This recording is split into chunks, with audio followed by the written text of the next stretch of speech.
Алмастар, урматтуу Бишкек шаарынын тургундары. Биз азыр Токонбаев 35 көчөсүндө жүргүзүлүп жаткан мыйзамсыз курулуш объектисинин жанында турабыз. Буга чейин билесиздер, бир ай мурун жазгам бул объекти. Мына көрсөңүздөр, высоковольтный линиянын астында курулуп атат.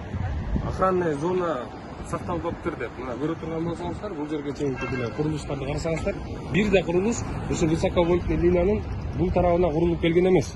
Бардыгы аркы жагында охранная зонанын бардыгын көзөмөлдөп куруп келишкен. Бирок могу курулуш объектиси эмнегедир мыйзам бузуу негизинде жүрүп атат да. Мына убагында документтерге Север Электр эгерде макулдугун бере турган болсо, андан кийин ушул кайрылуулар жүрүп, баягы жашоочулардын кайрылуулар түшкөндө текшерүүгө келгенде тилекке каршы охранная зона не соблюдается деп мурунку берген макулдугун отозвать этип алган.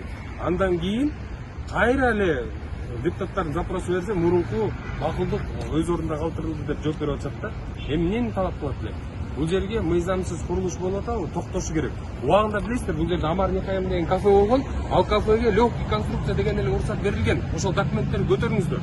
Анан прокуратура, Бишкек шаарынын бийлиги тез арада бул мыйзамсыз курулуш жүрүп атканын токтотуп, жарандарга жооп бериңиздер деп өтүнөм.